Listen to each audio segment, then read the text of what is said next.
गजा में एक बार फिर आग बरस रही है। आसमान से गिरती मिसाइलें, जमीन पर उठती चीखें और मलबे में दबे मासूम जिस्म। ये गजा की वो तस्वीर है जो दुनिया को हर रोज हिला रही है। इस बार की तबाही पहले से भी ज्यादा दर्दनाक, ज्यादा बेदर्द और ज्यादा खतरनाक हो चली है। इस पूरे मंजर को ऑपरेशन गिदोन्स वैगन्स का नाम देकर इजरायली सेना अब गजा के चप्पे चप्पे पर कहर ढा रही है।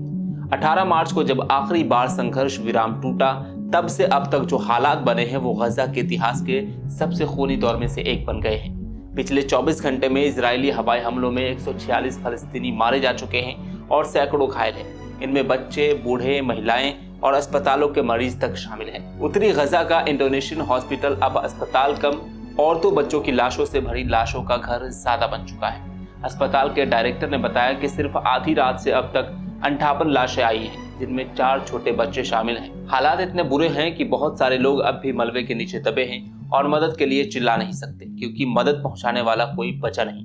गजा की स्वास्थ्य व्यवस्था लगभग ध्वस्त हो चुकी है।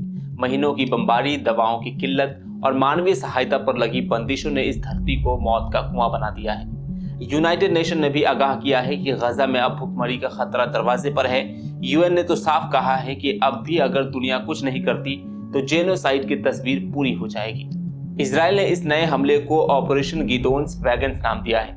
इस ऑपरेशन का मकसद हमास को पूरी तरह तबाह करना और 7 अक्टूबर 2023 को अगवा किए गए या बचे हुए इजरायली बंधकों को छुड़ाना।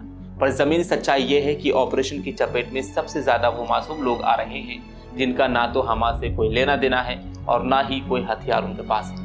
ताकतवर टैंक अब गजा के दक्षिणी इलाकों की तरफ बढ़ रहे हैं। वहीं इजरायली फौज ने उत्तरी गजा के नागरिकों को साउथ जाने का आदेश दिया है, लेकिन साउथ भी अब महफूज नहीं बचा। वहां भी बम गिर रहे हैं और लोग समझ नहीं पा रहे कि आखिर वो कहां जाएं। अब तक के आंकड़ों के मुताबिक इजरायली हमलों में 53,000 से ज्यादा फलस्तीनी जान गंवा चुके हैं और लगभग 20 लाख लोग, यानी पूरे गजा की 2/3 आबादी घर छोड़ चुकी है। स्कूलों में, मस्जिदों में और खुले मैदानों में रहने वाले इन लोगों के पास न पीने का पानी है, न दवा और न ही सुरक्षा।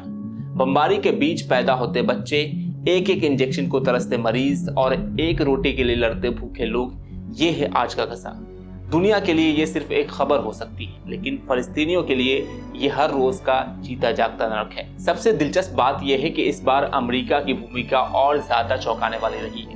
एक तरफ तो अमेरिकी राष्ट्रपति डोनाल्ड ट्रंप ने हाल ही में मिडिल ईस्ट का दौरा किया और एक अपील की कि दोनों पक्षों को शांति का रास्ता अपनाना चाहिए, मगर दूसरी तरफ खबर यह भी है कि ट्रंप प्रशासन एक नई योजना पर काम कर रहा है, गजा के करीब 1 मिलियन लोगों को लीबिया ट्रांसफर करने की।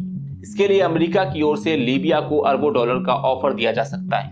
डोनाल्ड ट्रंप की ओर से कुछ समय पहले भी गजा के लोगों को पड़ोस के अरबों देशों में बसाने की बात कही गई थी। उस समय ट्रंप के प्लान का गजा और हमास के अलावा अरब देशों ने भी कड़ा विरोध किया था।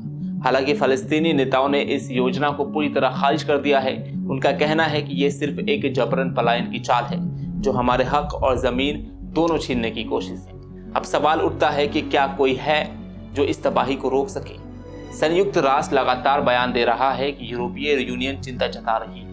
मुस्लिम देश 2 बयानों से आगे नहीं बढ़ रही और अरब देश अब भी तेल और व्यापार के गुमान में चुप हैं। इजराइल को खुला समर्थन अमेरिका, जर्मनी और कुछ अन्य पश्चिमी देशों का मिला हुआ है और इन देशों की मीडिया में सिर्फ हमास की बर्बरता दिखाई जाती है, जबकि गजा की तबाही को कोलेट्रल डैमेज बताकर टाल दिया जाता है। गजा में रहने वाले आम लोगों की बात करें तो उनका भरोसा अब किसी अंतर्राष्ट्रीय संस्था या समझौते पर नहीं रहा। उनका कहना है कि हमारे लिए कोई यूएन नहीं है, ना कोई अरब देश है। जो कुछ है हमारी मिट्टी है, हमारे शहीद है। हम यही मरेंगे पर कहीं नहीं जाएंगे।